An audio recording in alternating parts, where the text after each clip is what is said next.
There we go. Hi there, Delroy again from Eastway Electrical. Welcome to another episode of Van Talk. You can follow us on TikTok and Instagram at Van Talk Pod. Can tune into the audio version on Spotify, Apple Podcasts and Google Podcasts. And if you'd like to sponsor this podcast, please contact Omari at eastwayelectrical.com. Thank you. Marley boy, how's it going, man? No, we're here again, back again. No, how's it going? Tell me. Yeah, but you're back on the sites, man. I notice. Yeah, how's it going? Just going, isn't it? Everything good, yeah? Yeah. All right, nice one. Also, I noticed that on the site, you're using the sockets we talked about the other week. Yes. Yeah. That's good. And you know what? I went into one of my Edmondson branch, and they had them there. They're on display as well, so you know about them, you know? So it looks like, because like I said, the only place I saw them was in Screwfix. Now I've gone to Edmondson, see them on display in Edmondson. That was one branch. I didn't see it in the other branch, but I haven't been there yet. But yeah, those are the two places I've seen them. So it's all good. And it's MK, isn't it? So it's gonna be wherever they sell MK. Yeah. But the problem I was talking about, it's definitely an issue. What? So when you unclip it and clip it without the cables in it, it clips back nice and sharp. But when you put the cable in, it don't clip back nice and sharp. You have to actually make sure you push it closed. Yeah? Yeah. Okay. Make sure you push it closed. So you could sort of, someone who wasn't diligent could easily leave it loose. 100%. Really? I pushed it in, closed it, tugged it, and it's come out. So I have to do it again, push it in more, close it, tug it. You get what I'm saying? So if you're doing it quickly and you close it and you don't tug it, let's say you just don't give it a tug, it could be not connected.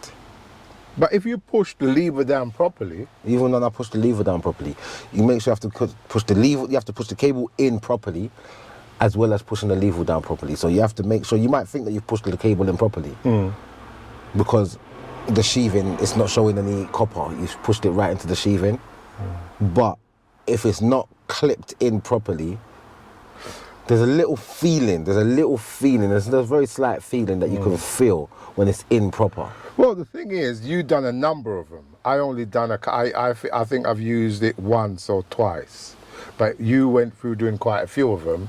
So okay. So what you're saying is, at the same time, I see the plus side of it though, because say you're using the normal ones with the screws, and you're screwing, and the head of the screw, you kind of can damage the head of the screw. Yeah, yeah. So that's something that's avoided. Yeah.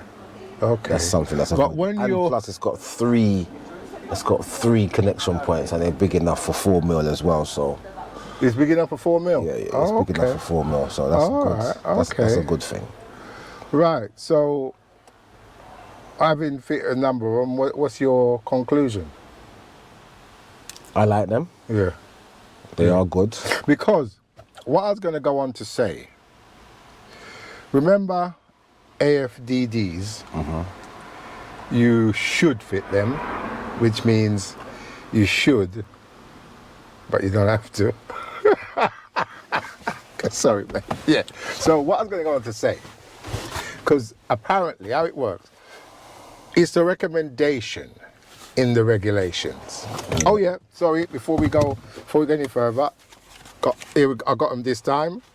There's my the Regs book and my on-site guide, and my guidance note. Now Marley, so we'll get back on that, but remember we was talking and we were saying, is this look mate, listen mate, is this some sort of scam they're doing all the time that you got to buy, every minute they're updating, you got to buy new books? Because that's over 100 quid, isn't it? 150 odd quid or something like that. You can get them cheap, a bit cheaper, but it's always over 100 quid. Think of all the Sparkies in England's got to buy all this and all that, you know? So you were saying, you think it's a bit of a scam. Yeah, I think it's a bit. All right.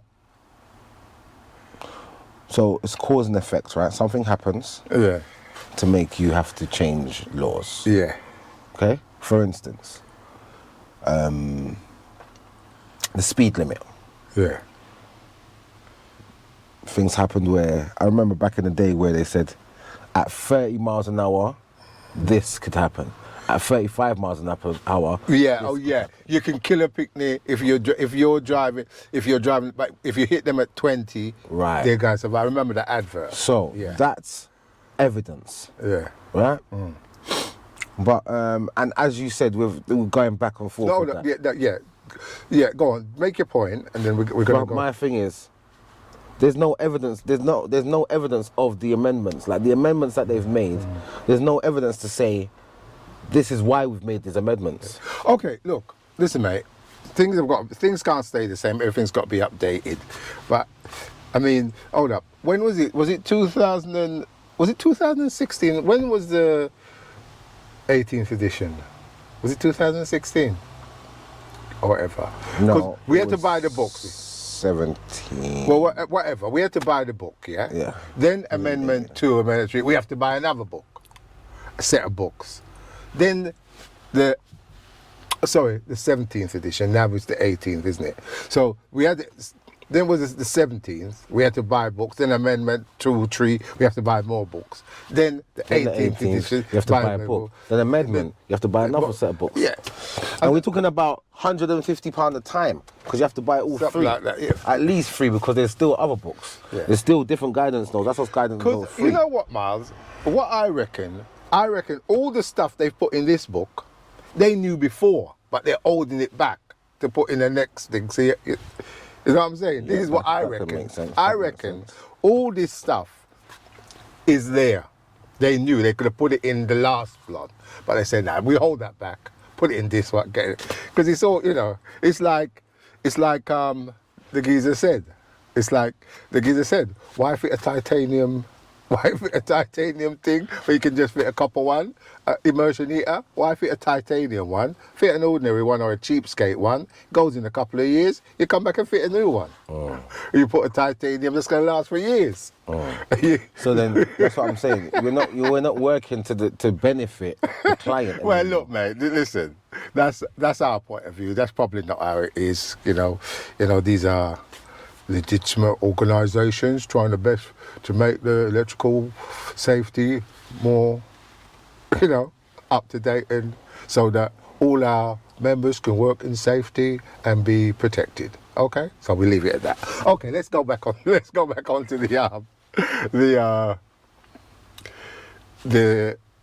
your sockets, yeah, because remember with the AFDDs, yeah. So you should, but if you don't, so this is how I understand it. It's a recommendation in the regulation. If the regs recommend it, you should do it. It's not mandatory. It's not like you shall. You should. But if you don't, right? If you don't, you have to have a reason why you don't. So that in the future, something happens, you say, well, reason why I didn't fit FDDs. Now, what I was thinking, Miles, remember, at this moment of time, it's only on socket outlets, yeah? Because they're saying, if it gets, this is what I'm thinking it means, loose connections and stuff like that. If you use those, it's unlikely you're going to get loose with connections. So you've done your risk assessment, right? So your risk assessment will say the type of sockets I'm using don't require AFDDs. No, you don't. No, you can't. No, you can't say don't require. You can't. It's like the old bill stop. You don't say, "Oh, I'm guilty." All right, you don't say that. You don't. You have to sort of word it. Yeah, you have to word it as unlikely or satisfactory. Don't go making comments. Don't require. Don't go committing yourself. Right. Okay. That's too much of a finite comment. So this is what I'm thinking. I've rewired the house. It's brand new thing. fuse board. I'm not going to fit any AFDDs on the sockets because I'm using these new sockets with Wagos, and it's unlikely, if done diligently and properly, it's unlikely you're going to get loose connections. Where with a screw, it can work loose. So, loose connections happen is, what I think is, for instance, you see them shallow boxes you're using on that job? Right. This is what I happen. This is how I see loose connections. You tighten it up and it's nice and tight, but then if you've got to force the box in, there's a slight movement. If you check, if you've got to force something in, you take it off and take it out again. Sometimes those screws become loose because of the pressure you're trying to push the cables back all together. Okay. Right? That causes it. But anyway, forget about that. What I'm saying is, I'm thinking, this is what I'm thinking. I'm not saying this is fact. So you've decided you're not going to, like you said, they say you should. So if you don't use it, you have to have a reason why you don't, because it's recommended. Okay? So if you've got a good reason why you ain't going to use it, then that's cool. So that might be a good reason, because you're using socket with Wago connections and they're unlikely to come loose. So that could be your get out clause. That's your risk assessment. Yeah, I didn't use the AFDDs because I use these sockets and they're unlikely to become loose. So that's it, Marlon. And one of the guys told me that they're bringing out a single socket next year and a spur. With the Wagos. Yes, Wagos, yeah. So, but what I'm saying, you know. As I said, you have to make sure you pushing these cables properly. But let me say, you know they're using shallow boxes on your thing, on that job. I think the reason why you may get away with that, and I still wouldn't use that, is when you push that cable back, you're actually pushing it into that hole. Remember? Yeah. So a lot of the slack is going back into that flexi thing. Yeah. It's not bunching up in the box. Exactly. So you're probably okay there, but I still would use deeper boxes. Anyway, so I think deeper boxes should be used. Yeah. Because those ones they're like, what are those, 25s? What are the sizes? 25 mil, yeah. So they could actually just go, you have to go with the really deep boxes. No. 35 mil. 35 mil 35. standard, that'll be good. Yeah? All right, so that's what I'm thinking now. That's a good idea. That could be your risk assessment why you don't use FDDs. But you've just, like, as the one person doing the installation, you can definitely make sure that each connection is done properly. But if you're hiring people to go and do the job and they're trying to get it done in timely fashion, as let's say, they could rush and not connect it properly. It just depends on the electrician. If you're a good sparky, you'll make sure. Because with that thing as well, you strip it back a little bit too far, you're gonna have a bit of copper showing. You strip it not enough, it won't go deep enough to get connected. Do you understand? Well, so you have to be. Yeah, I mean, when I used it, I didn't find any problem, mate. To me, it was all nice and cushy. So I'm just saying. Yeah. You said you've done 2 or 3. Yeah. When you're doing, you've done a lot 20 or 30. That's what I'm saying. You know more about it than me. When you're doing 20 or 30, you've used them a lot. Yeah. So that's it. So yeah, use them. Use them, mate, so you don't have to worry about FDD. But the thing is, if you don't use FDD, just make sure that your things are tight. Okay.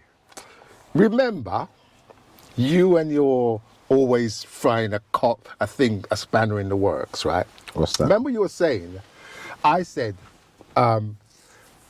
SPDs in a domestic, yeah, you ask the people, and if they don't want it, they have to sign document to say they don't want it. I got a question about that as well. No, wait a second. I got a question about that. Right, Marley. All right, ask me your question, because I forgot. I should have had it ready, but I haven't got it. I wanted to read something to you. Yeah, what's the question? So, talking about, if they don't want the SPDs, let's say they kind of understand what it is and they decide that they don't want it. Yeah. They have to sign a waiver. Yeah. Where did this waiver certificate come from? It's not a certificate. It's just where does this waiver document come from? Where does it come from? Is it officially from the NIC? Marlon, no. Wait a second, Marlon. Wait a second. You need to come back to. I want to know this. No, wait a second. I hear you, but I'm just saying. I want to know the answer to this. Wait a minute. I heard you. I'm going to explain it all to you. You look, all right, go on. Right. Remember, Marlon, you have to concentrate on the language used. It's the language that is used in these regulations that you have to pay attention to. Right, and it says here, for all other cases, protection against transient overvoltages shall be provided unless the owner of the installation declares it is not required due to any loss or damage being tolerable, and they accept the risk of damage to equipment and any consequential loss. Wait, hold on, stop there. Declares, they have to declare it. Stop. Let me ask you something. How? Wait, listen to me. Listen to my question in the entirety of the question.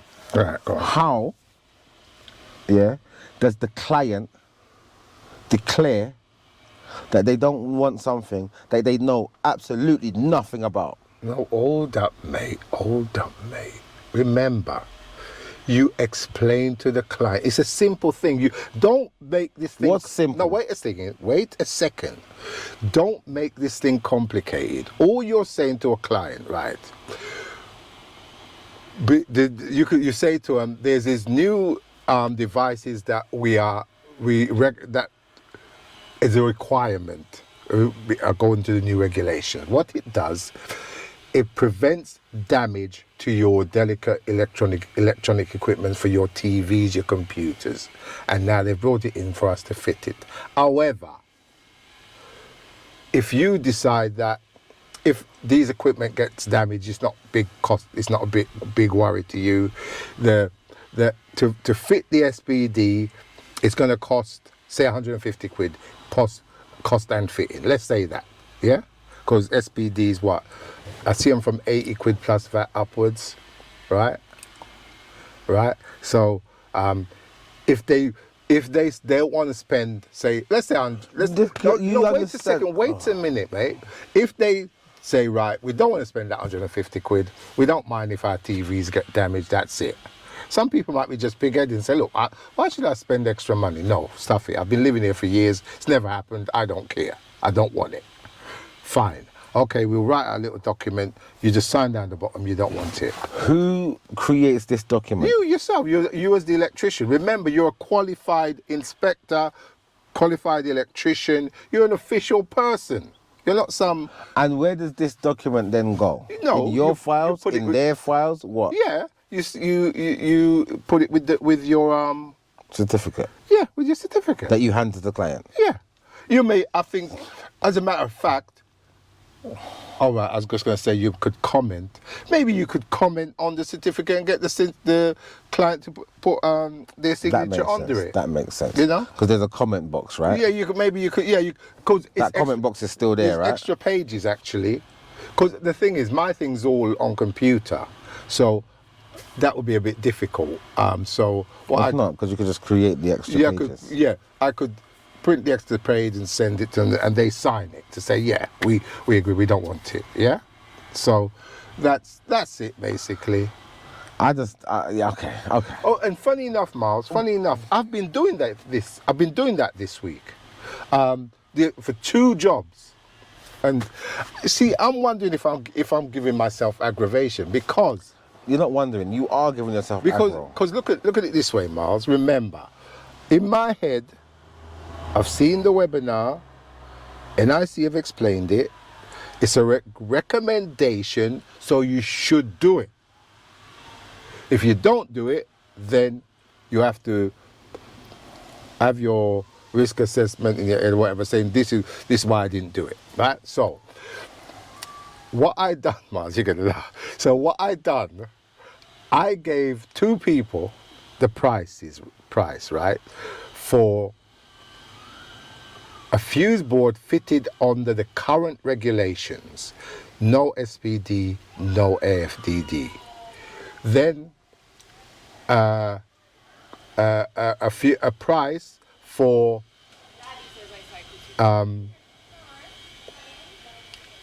current regs plus new regs, future regs. Yeah, plus. So RCBOs plus SPD. Then No AFDDs. no, then the third price plus SPD and AFDD. So you're giving them clients three different prices? Only on the sockets. Only on the, it depends. Yeah, I've given them 3 different prices, and I explained it. I explained this is on the current regulations, this is on the new regulations, but you don't have to have it. I put something, you don't, you know, it's up to you whether you want it. But I did write an explanation underneath so they could read and understand. And I phoned them up and they said, yeah, they understood. Right, so. And have any of these people? No, one of the guys, the guy, he come back, he said he didn't want it because he didn't want to go because it was too expensive. My price was too expensive and he wants to do it, he's got a budget. He didn't want, all my prices were too high for him. So I said, cool.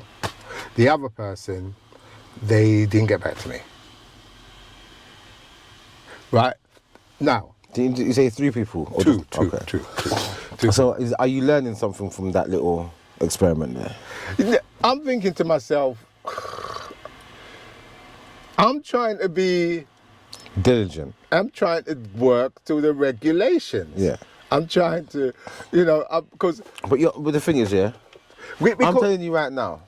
But my price, that explains everything to it. So when they get another person, say they've contacted 2 or 3 people, electricians. Yeah. My one is completely clear. It tells you and it's with explanation. Now, if the other people have done the same, then they can compare it. Say the other guy's just giving them a lump sum price and it's a lot cheaper than mine. Yeah. They probably ain't going to investigate to say, phone them up and say, how come this? Why don't you put SPDs and AFDDs No, they're just going to go with the price because that's all they're worried about. Yeah, so, you know, I think,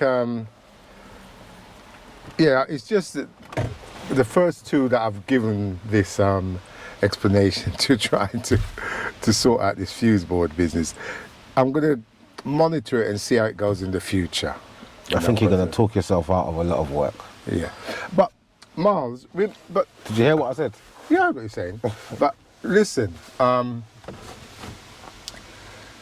this business is about fitting fuse boards, right? Because, do you remember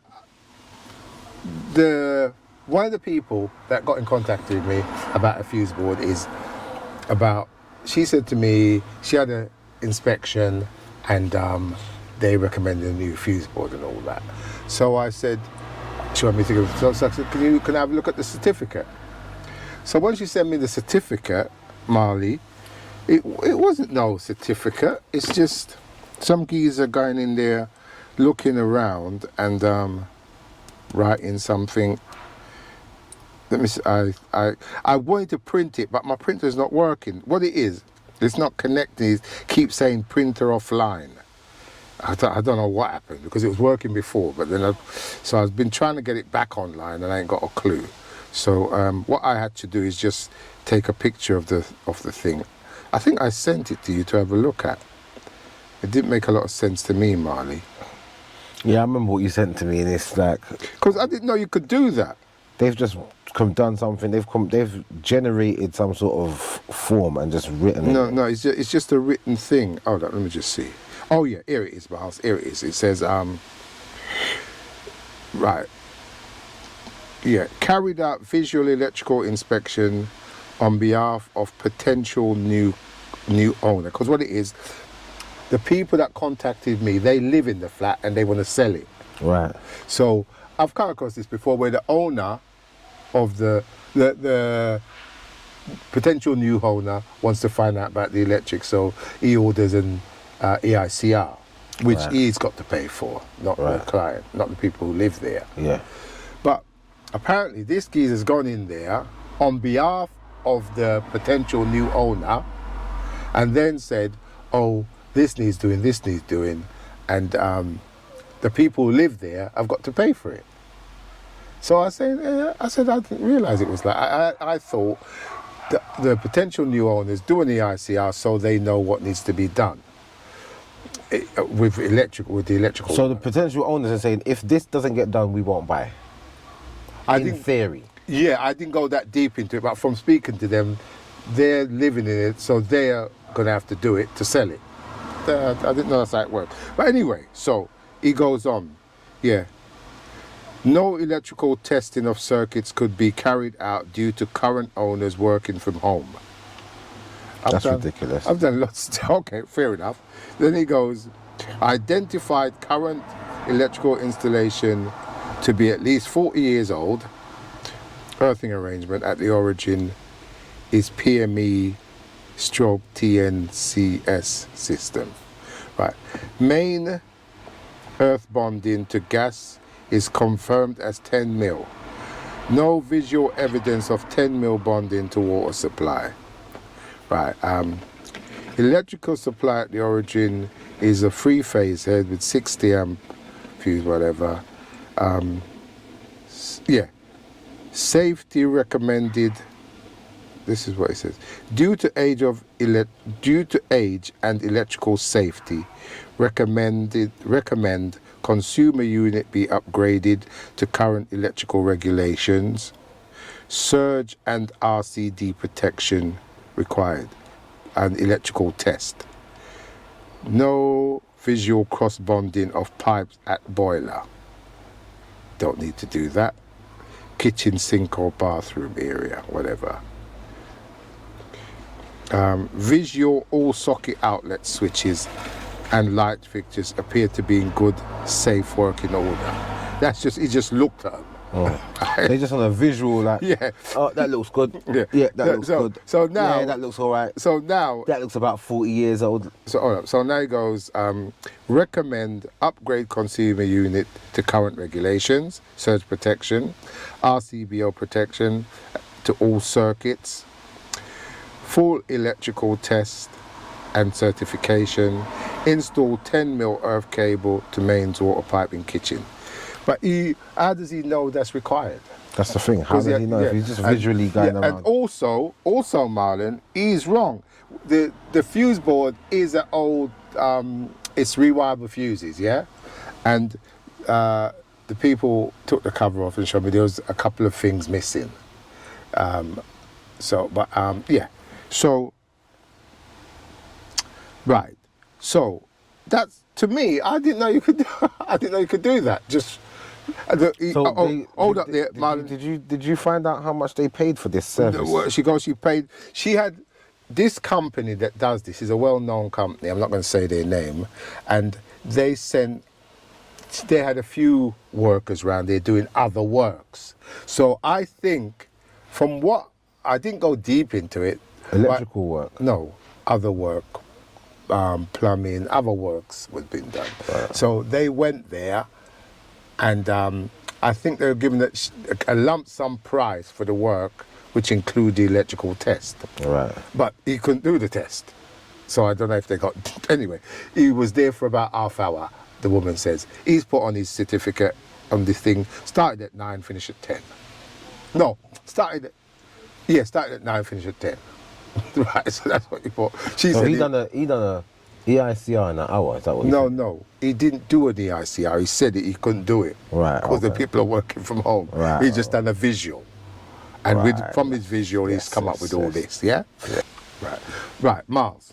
Oh. This is from Best Practice Guide 1, yeah? Oh. A consumer unit need not be replaced simply because it has rewirable fuses, cartridge fuses, or old type circuit breakers, as these devices can provide satisfactory overcurrent protection. Further, a consumer unit need not be replaced because it does not incorporate RCD protection, as there may be ways to provide this protection other than replacing the consumer unit. Similarly, in light of the changes made in Amendment Number 3, BS 7671 2008, right, a consumer unit need not be replaced because its enclosure is made of combustible materials such such as, for example, plastic. See Best Plastic Guide, Practice Guide 4, right? So he's just looked at it and said they need a new fuse board with all this, and he's telling you there you don't. You don't need That's to not a reason for having the new fuse board. Yeah, you don't need to do So that. he said that's the reason. And so he's all wrong. So the thing is, they've just asked me to give them a price. So to do all of these stuff. To do all that. So I just gave them a price. I mean, I didn't want to go deep into, you don't need to change your fuse board and all that. Why didn't you? If they don't need to change the fuse board, yeah, but the thing why is, not tell them that? Yeah. I think I mentioned it, but I didn't go deep into it, because what I'm thinking is, Marlon, these people have gone in there and done and signed documents, give it to her, written all that and give it to her. She's come and asked me to do the job. She just come and asked me for the price for the fuse board, yeah? Right. So I just give, with all that stuff in it. Right. So I gave her the fuse board on the current regulation, fuse board with SPD, fuse board with SPD and AFDD on one circuit. You know AFDDs cost about 150 odd quid? Yeah, you said this before. Yeah, bloody hell. So it does bump up the price. Right. You know, so the thing is, like I'm saying... but you're usually more client-based in the terms where you would tell them you don't need a new fuse board. That's how you usually operate. Yeah, so I'm wondering why you didn't do that in this case. I'm on the phone with them, right? And okay. I'm on the phone with them. I don't want to. It's just too confusing. They've been given something in writing. I'm going to tell them different over the phone. Just confuse them.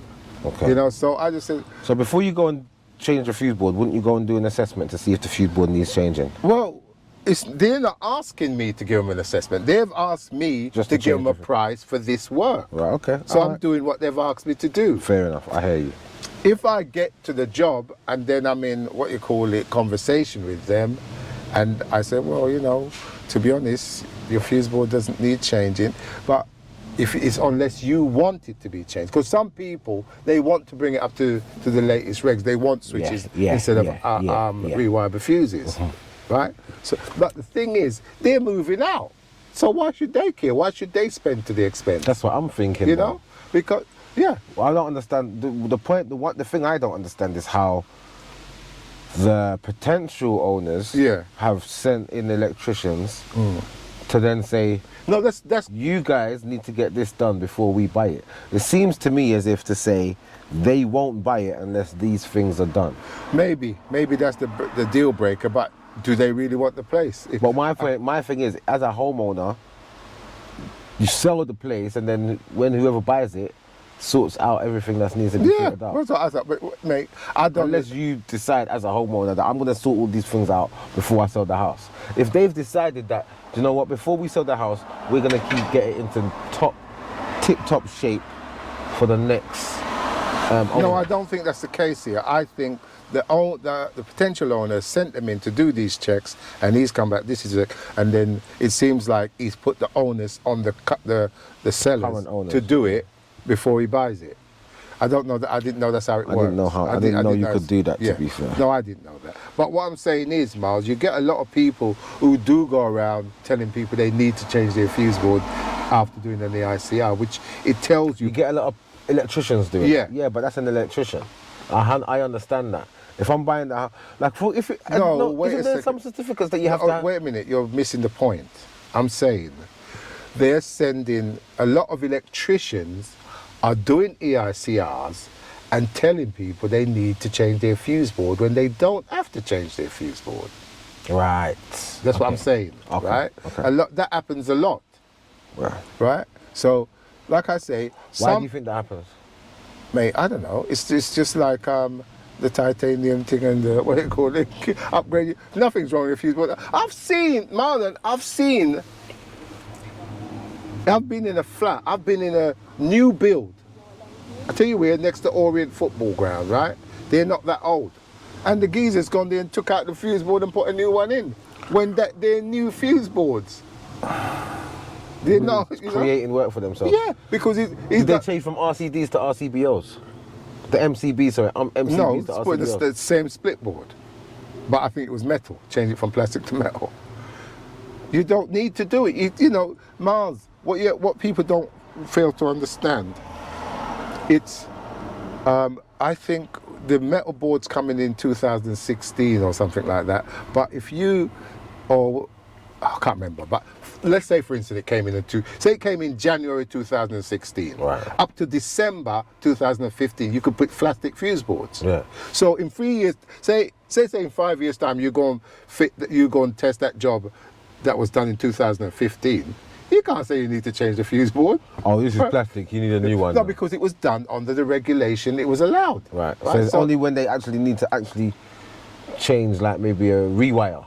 That's when they need to put. No, the thing is, the only time you need to change the fuse board is if you want to change the fuse board. If you decide you want to change the fuse board, or it may be more cost effective to change the fuse board than to do supply for RCD protection in another way. Because I mean the thing is, if you live in one of these houses, yeah, you can fit a couple of RCD sockets on the ground floor. If you've got a fuse board with all rewirable fuses, you can fit a RCD socket on the ground floor, because for people to go outside if they need to. You can fit a RCD spur for the bathroom light, and that's it, you're covered. Yeah, so you don't need to change the fuse board. No, you don't. Even if it's rewirable fuses. Yeah. Yeah. As long as the fuse board, it's got all the proper gauge wiring in the current rating wires and everything's good, it's not damaged or anything, that's fine. You just fit RCD protection on where it's needed, like you want to put sockets downstairs and all. Okay. Yeah. Okay. So, I mean, it tells you there, but like I say, I've come across it a lot. People, electricians are saying to people, you need to change your fuse board when you don't have to. Mm-hmm. Okay, mate, so, yeah, I just thought I'd go with that one. That's a good point to make, though, because I've seen that a lot as well. Yeah. People say, no, I need to change my fuse board. I had the test and the test told me that I need to change my fuse board. I'm telling you, Marlon, that is a common thing now. There's somebody doing it now, saying, oh yeah, it's plastic, you need to change your fuse board. Yeah, Miles. Yeah. Back on the SPD thing, I think the NIC are going to do a webinar purely on SPDs, like I said last time, because they're saying it's a big topic, hot topic, right? But you know what, Miles? First of all, they come out with this, it was lightning strikes, to protect against lightning strikes, and then certainly you had to do some big calculations where you didn't really need it in London area and all that, more for open areas, countryside, and that we can have lightning strikes. Now they're saying because of all the build-up of transient voltage on the network, it can come and do your things, right? Can mess up your things. But, Miles, you see immersion heaters, yeah? Old-time immersion heaters didn't have thermal cutouts. And I heard that there was an accident where there's an immersion heater above a bedroom, and there was a child in the cot. And that immersion heater got so hot, I think it burst, a leak or something happened, and flooded, and the baby got burnt. I don't know if the baby died or anything. So after that, they come out with this thermal cutout to stop the immersion heater from getting too hot. Yeah, it cuts out before it gets too hot. So you can understand that, can't you? That's plainly, that's an example of why it's done, and so on and so on. Yeah, okay, so that's perfect. No, you ain't gonna argue with that. And then enclosed fittings in the bathroom, yeah? This is what I heard, that a famous French singer was in the bath, come out the bath, and tried to change a lamp in his bathroom, must have been wet and naked or whatever, and ended up getting electrocuted. So they come up with ceilings of a certain height, you have to have enclosed fittings. So you can't just change the lamp just like that, yeah? Understandable, yeah? Understandable. Example, and that's why it's done. Cause and effect. Yeah. So where is the example of people, machine, electrical stuff being damaged and mashed up and because of surges? Because I said this I've said it to, I remember I phoned up a company, one of these people who make surge protection. I was asking for certain questions. I said, what, have you ever heard of this happening? And he goes, no. I said, I've never heard of this happening. I've been in the business since 1973, and I've never heard of it. And I asked the same question of someone on the NIC helpline, and they couldn't give me an example. But you know what, Miles? This is what I think. I think in maybe some industrial places where you got your offices and you got computers and a lot of electronics, and you got load centers where you may have to switch on and switch off certain things, that would give a surge into the thing, yeah? That could cause a surge when you switch on a big load, right? That would cause a big surge, and it could damage electrical equipment. But I haven't ever heard of this happening. Have you? Never heard of it.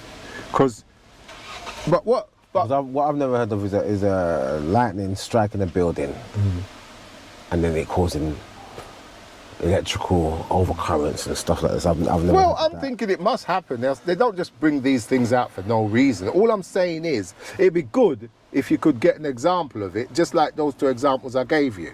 Right. Yeah? And so you could see, or am I overthinking the thing?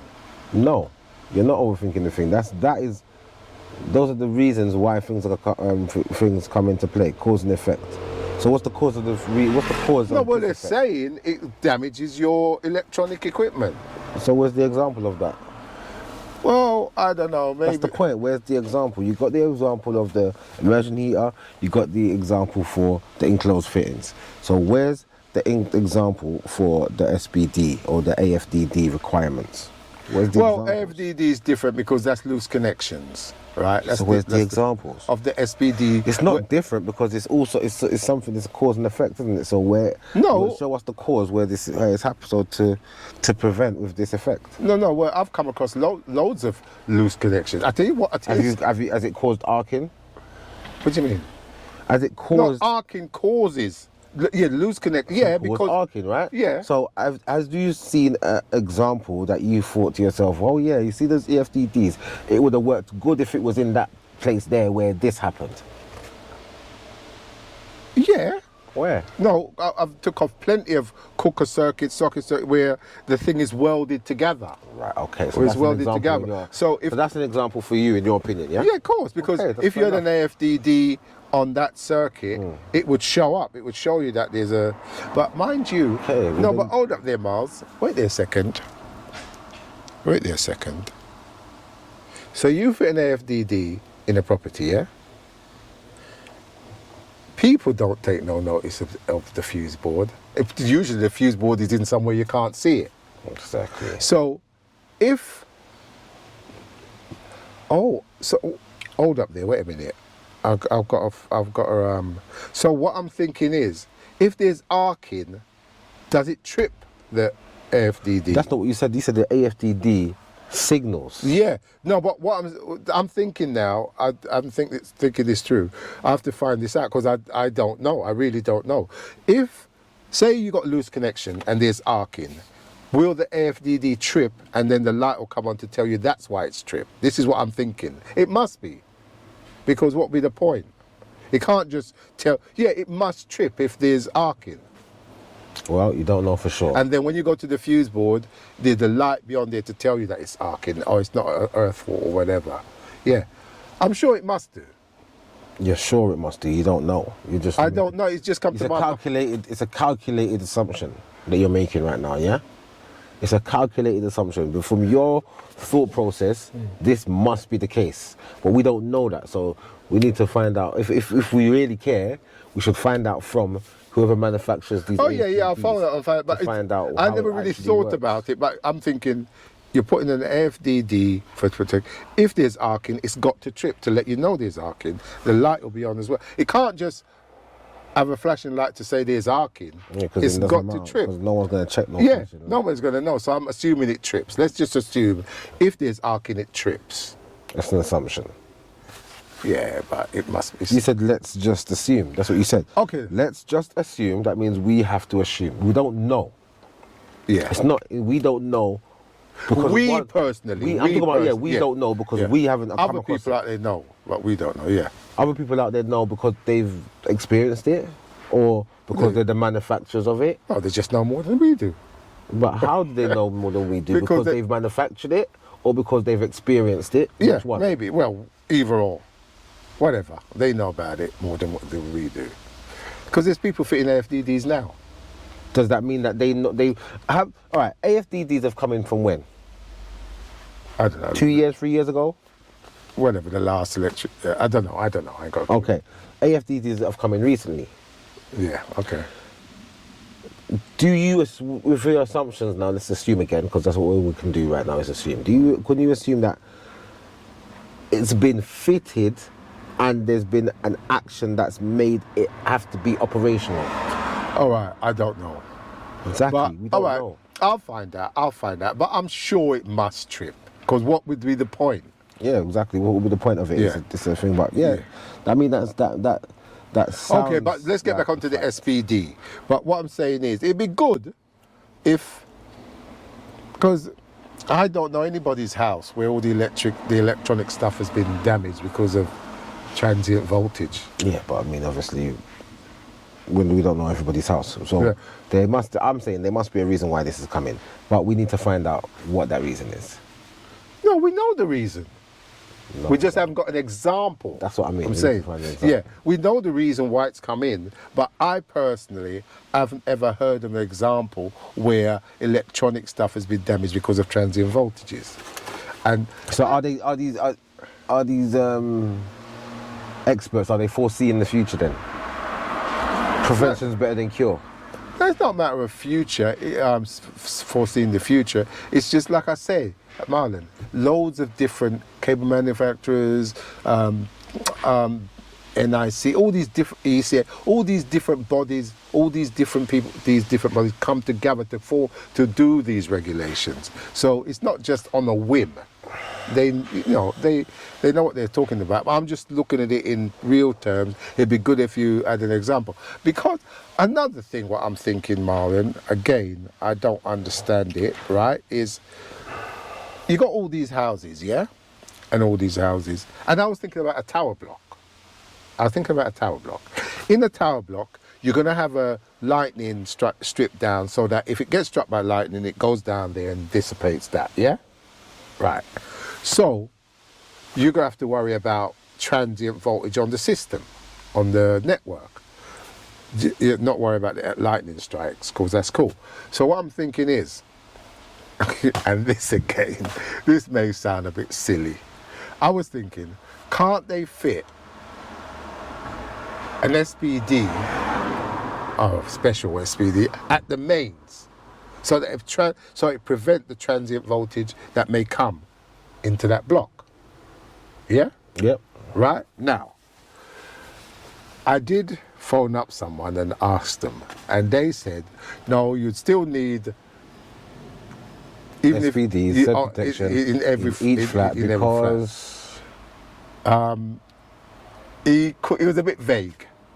It was a bit, and I didn't want to press it because I'm like, when I start asking questions, like, like when you got a little kid, and he said, "Dad, what does that happen?" And then you give him an answer. He said, "But Dad, what does this happen?" And he keeps, why? Yeah, Why? Yeah, but why? But why? So I don't want to come across you like, give him an answer and then you say why to that. yeah, and then why so what you end up doing, you're giving some really ridiculous answer that they can't come back on. Yeah, right? yeah. So, but I don't want to be like that. I don't want to keep asking different questions because what I was thinking, right? So, but then I got to thinking that Miles, even so, if you had an SPD at the mains to stop the things coming, the transient voltage coming into the thing, Yeah.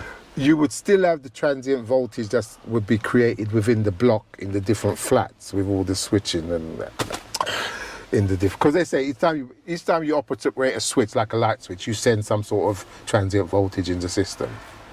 But mate, it's all confusing to me. So what we're assuming is that there's been an example where someone's maybe say your computers are plugged into an extension. Say you got two sockets over there, a double socket over there, right? and your computers are over there, all your stuff is over there, but you got too much got too much plugs for the one double socket. So you plug in one or two extensions. You plug in your extensions, you plug everything into your extensions, yeah? This is an assumption. So now, when you leave out, you're the type of person that you will turn off all the sockets. You turn off the switch. So when you've come in now and you want to use a computer, you've turned the switch on for your extensions, and with that, it's sent a surge, and with that surge, it's kind of damaged. That's where the damage might have come in. No, I don't. I'm trying to think of a reason why they've brought in these surge protections. No, I don't think. Because if you're saying inside the properties, that's an example of it. But you're saying anytime you switch something on, it sends a surge. Wait a minute, mate. I don't know. It's just questions in my mind, you know, that I'm asking myself. I don't know if but I'm probably talking a load of rubbish. I'm trying to help them with examples that may have happened. But you know something, what we need is an example. I want an example of surge protection having to be used. No, you don't want an example of surge protection having to be used. You want an example where there was no surge protection and it's damaged everything. That's what you need. That's what I said. So that's what I'm saying. Okay, listen. You know what? I think they've got extension leads with surge protections on it. Because I was doing some sort of set about surge protection, getting the prices and that, and I saw this come up like an extension lead, and it's got surge protection on the extension lead. Okay. So that's another way. I didn't look at the prices of those, but so that's another way you could protect yourself inside the house. But mate, I don't know any examples, and I've just Googled it. I've never heard of it happening. So there are extensions with surge protection on it. Yeah. So yeah, the people might say, no, I'll buy the extension lead with surge protection, maybe, to plug my computer in or whatever. Yeah, so I've exhausted that SPD thing. I'll wait for the next webinar. They're going to do a special on SPD, so that we'll be more informed of that, yeah? Yeah. So we'll leave that alone. I've done a job a couple of weeks ago, Miles. I think I told you about it. It was, these people called me in because they had a split board and one of the RCDs kept tripping. Right. And again, he said he thought it was the tumble driver. No, the dishwasher that was doing it. So for some reason, he says when we start using that, that's what's doing it. And it was a split board. So I went in there, and what you had the dishwasher was like on one wall, and then on one of the other wall they had this tall cupboard, and at the top of the cupboard you had all these spurs for the different items, which and you know, I don't think that's the greatest idea, but it's there because you know they had to clear that cupboard of all the food and for me to get at it, and I had to take out one of the shelves as well because I couldn't get to deal with what I was dealing with, and the cables were short on top of that. So I didn't have my my earth leakage. I can't find it. I've lost my earth leakage. You sure it's not on the other van? No. When I had the other van, yeah, and I couldn't find my earth leakage, so I had to take my old 100-year portable appliance tester with me to try and use that. But in the end, still works though, doesn't it? But in the end, I didn't need to use that because what I done, I disconnected the load side of the spur that was doing the dishwasher. Right? And I said, look, because it's these sort of faults. Right. The problem was, Marlon, the way it was installed, right? The plug was right behind the dishwasher. Right. And you couldn't get the dishwasher out because it was on these legs. And what you can do, you're supposed to undo the legs, and this is what I think. You undo the legs and lowers and you stand it on. So when you take it out, you screw it up, and then it's supposed to drop. But I could do the two front ones, screw them up. You couldn't get the two back ones I couldn't get, because I was thinking unscrew them and pull it out and then get to work on the socket. So that's a good example of what I keep banging on about. Don't put sockets right behind appliances, especially when they're integrated. If they're the ones you just push in and pull out, that's probably different because you can get to them if you have to pull it out, yeah? But with dishwashers, they're all connected to the water and all that, so you want to avoid that. So you should put it somewhere where it's accessible. So I couldn't get to that socket to put my tester on the machine. So in the end, what I had to do was go to the spur up, which was on the outside of the room, disconnect it. Disconnect the load side. The load side. So I disconnected the load side and said, look, leave it for a couple of days and see if it trips. And then call me back. Giza didn't call me back for about a week because it wasn't tripping. He couldn't live without his dishwasher. He couldn't live without his dishwasher because he says he has to do all the washing up. His wife and kids don't do the washing up. He has to do it. So I went back there after about a week and I said, okay then, it hasn't tripped, so that must be it. So I said, I can't do much until I can get that out to check the connections and check put a test on the machine. So I said, what do you want to do? Because they were phoning up the chippy who put the thing in to try and get him to come and take it out. But he goes, look, you know what, leave it. Just reconnect it and we'll just have to keep resetting if it trips. Because the man can't do without his dishwasher. I've never had a dishwasher. They use that many dishes. Marlon, I've never had a dishwasher. I've never had a dishwasher. Right? I've never had a dishwasher. Everybody else I go into, they've got a dishwasher. I've never had one. You know what my mum used to say? You're the dishwasher. What you got kids for? Real time. You're the dishwasher. Yeah. Mom, can we get a dishwasher? Yeah. No. You're the dishwasher. What do you mean? You got a dishwasher. You're the dishwasher. So anyway, so I put it all back together, right? And I was driving up the road the other day, and I saw him. I said, well, how's it going then? What about the dishwasher? He goes, I don't know what you've done, but it's not tripped since. So. Okay. Yeah.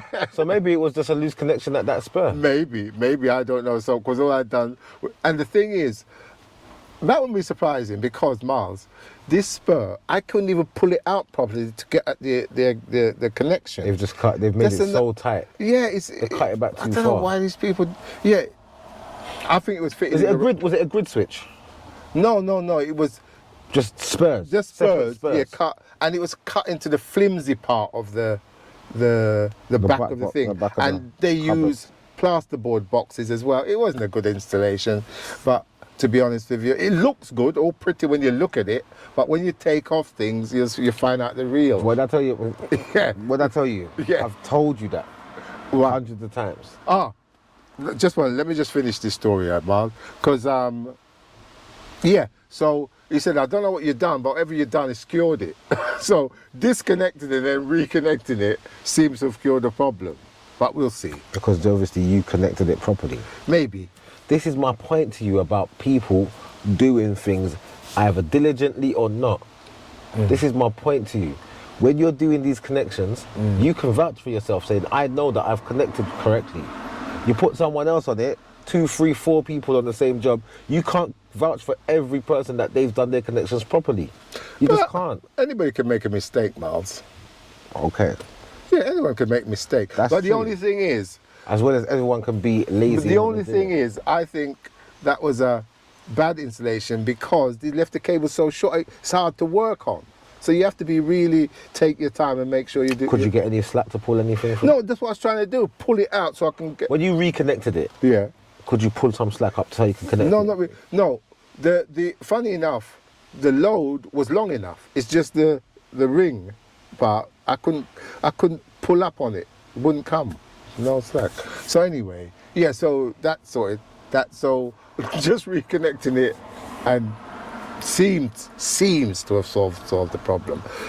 But you remember the pictures I showed you yesterday of the job that I went to inspect? Yeah. With the Emily box. Yeah. And this is in something square up in the city. Yeah, near just off Marylebone Road, near Madame Tussauds, in the rich area. right? Bond Street, not Bond Street. I couldn't believe it, Miles. All them Henley blocks It just doesn't matter connected. the area, Dad. It doesn't matter the area, okay? It matters on the people doing the work. That's what matters. And the thing about it is, Miles, you got the big main head, right? All those Henley blocks connection, and what he said, there was a built-in wardrobe there with no access to all that. Because it's been... because it's hidden. You cover it, spang. No, but nobody knows. No, but hold up, mate. How could that sort of thing is supposed to be accessible? So I'm just thinking, people bought that flat, right?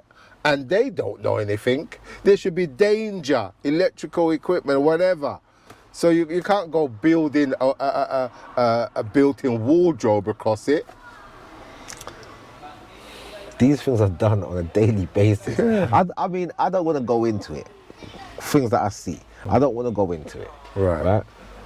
Just remember, on them flats that I was working on that were like 150 million for one apartment, yeah? 150 million? Yeah. What? Remember? Oh yeah, you said this before, yeah. Yeah, you told me. The guys damaged the cable. These were after everything had been run in place, put into place. Hundreds of meters runs. Yeah. Whole heap of cables going over each other. They cut them cables, damaged it in the middle.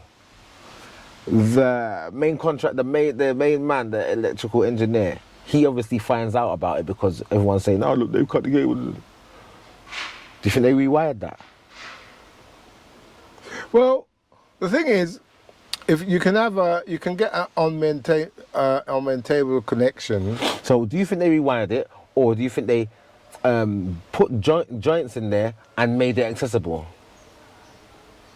Well, if it depends how the joint is. If it's not accessible, you can do a joint that doesn't need maintenance. Do you think they done that? I don't know. They didn't just put connectors, did they? Okay. Well, I'm not going to go any further because I'm not going to disclose things. But what I will say is, there's a bad practice everywhere. It doesn't matter the cost of the job. It doesn't matter the cost of the building. It doesn't matter the area in which it's in. There's bad work all over. Oh yeah. That's all I'll say. But yeah, right, because to be honest, Mars, I've been called in to rectified work by, like I said to you before, in Eaton Square. That was a posh place, but that was an expensive place. You've been called in to rectify work in new builds. Yeah. And you've had a lot of trouble trying to access where the problem is because of just lack of accessibility, because how the things have been put away, how the walls have been put up, and how basically cables are kind of like just squashed into place. So there's examples for you. Yeah. All right, mate. Yeah, well, that's what happens nowadays, mate. Yep, that's what they seem to do in these new. Like I said, I don't rate a lot of the work I come across in new builds. You know, but that's how it goes, mate. Yeah, so that's that then, Miles. You know what? Going is it fixed radio? The radio for builders. That I was telling you about. I mentioned it with Omari. I listened to a smitten or a little bit of that Thomas Nagy. He was on with the ECA. But not much of it. I just listened to a little bit. Mr. Geezer he's good. He's a good presenter. He's a good presenter. It sounded right, proper, like a proper presenter, you know. Who, Nagy? No, is it Nagy or Nagy? Nagy. I haven't got a clue. No, yes, Nagy, yeah. No, because obviously he does YouTube and he comes over well there, and he came over well on the radio. So I'm going to try and listen to it a bit more. I didn't have a lot of time. I just wanted to tune into that bit, because I think it's I don't remember what they were discussing. Like I said, I just listened to a little bit. I just wanted to hear how he sounded on the radio, and he sounded good, proper presenter, like a proper presenter. No reason to think he wouldn't, but I just wanted to see how it sounded, and but the only thing is you have to put up with the music. because he was going. What music are they? What type of music? Because I think it's rock music. He nothing against rock music. I like rock music, like, you know, Ozzy Osbourne. Finish with my woman. Da, da, da, da, da. I like that tune. Like, Maybe so, you should do it. Maybe you should be a bit of a disc jockey. Nah, I can't even Go speak and be on proper. the Man. radio Nah, I won't be any good. But You'd be very good. yeah, so he The introduced. thing is, you've got a following, so they'll. Following? You've got a bit of a following. No, listen, nobody's going to tune into the radio to listen to me, mate. Come on. But anyway, listen. Well, that's what you thought about No. your YouTube channel. No, I didn't think nothing about it. It wasn't my idea. It was No, your but brother. when the idea was proposed to you, you was like, nah, who's gonna want to listen? Who's gonna want to No, watch no, that? no. That's what you said. Yeah, but yeah, you know, I'm always like. Yeah, but well, then anyway, exactly. So anyway, carry on. well, it's not about me. I'm telling you, I listened to the guy, right, and he sounded good. But then I think he played Queen. He started playing a Queen tune, and then I just turned it off. Not because I don't like Queen, but I didn't really have a lot of time. But I want to, because I think the episode is up there. You can still listen to it. I don't know if it's a weekly thing. I don't know if he's on weekly. Like I said, I listened to the Ball Builders. They sound quite comical and good. So yeah, I want to tune in when I got the time. I might do it at work actually, because it's on the internet. So I just have it on the phone while can listen while I'm working. You know. Go for it. Yeah.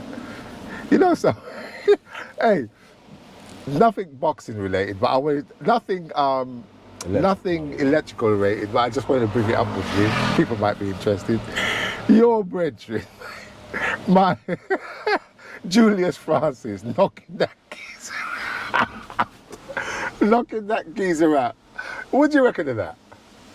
Did you see it? Did you see the clip? I saw it. What did Julius Francis do through the whole clip? No, I just saw when he knocked the guy. Right. So Julius Francis, he started over here. He walked over there. He told the guy, "Look, listen, leave." Yeah. He walked away.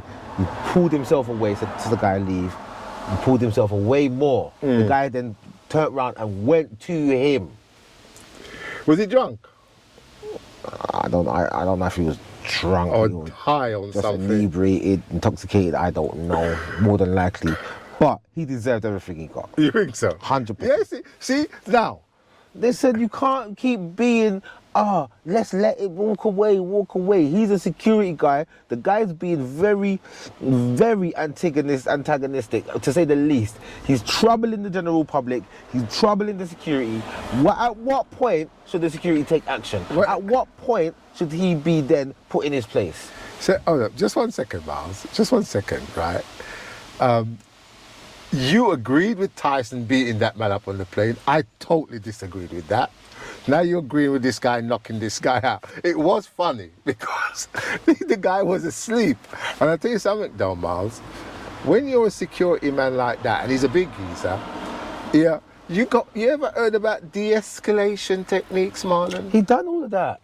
He done all of that. Let's say the guy walks up to him and he decides that I'm gonna pull out a knife now. Oh, What's right. he supposed to do? That's different. It's not different. It's the case. It's actual the case. It's facts. These things can happen. Yeah. He's not supposed. What is he supposed to do? Wait to see if he's gonna pull out a knife? Well, Let me see what he's gonna pull out first before I try.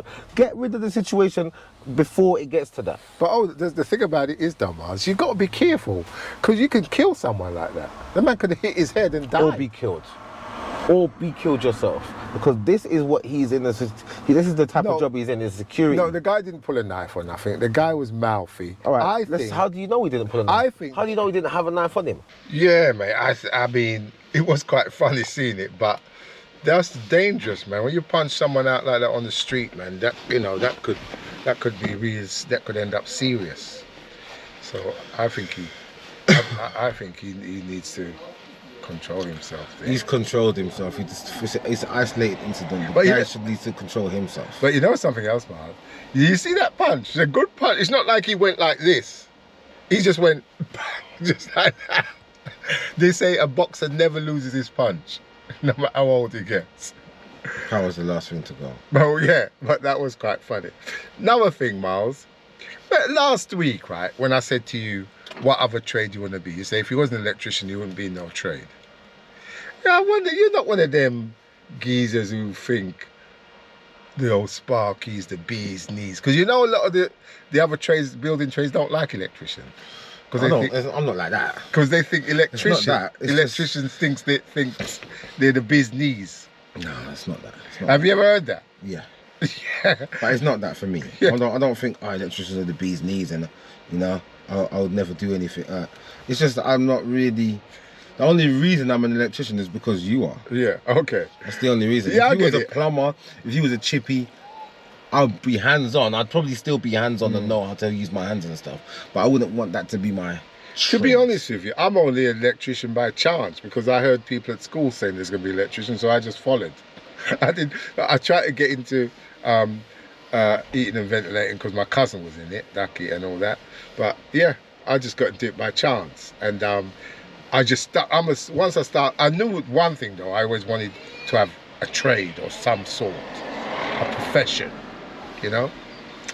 But yeah, that's cool. So all right, so you're not one of those people who thinks electricians do the business, like, you know, on site. Yeah. Because I've always heard other trades talk disparagingly about electricians. I've heard it as well. Because they think electricians think they're the. Like, I don't look down on any trade. No, but why would you? I think all trades are as important as the next trade. Of course, every tradesman is a good. Every trade, it's all plumber, heating engineer, all trades are chippies, you know, whatever are equal in my opinion. Exactly, that's what I think as well. If you can't build a house, what's the point of having electrics? You know what I mean? No, but I mean, do you know an electrician that think he's the bee's knees? I know a few, yeah. Yeah. I don't know. Yeah, I know a few that think, oh yeah, electrician, you know what I mean? Yeah, Ralph Lauren everywhere, Versace everywhere. That's true, Miles, because when I was younger, so is Ralph Lauren as well. Some electricians always should come in all dressed, you know, and in their trainers and all that, which is no good. You need boots on site. Yeah, electricians, yeah, you're right, they do. Maybe it's true. Electricians do. The stigma's there for a reason. That's for definite. Yeah. I'm not part. I don't feel that. I've never thought that. Oh boy. All right, Miles. Thanks for doing this. Right. Thanks for watching. Please share and subscribe. Thank you. See you next time.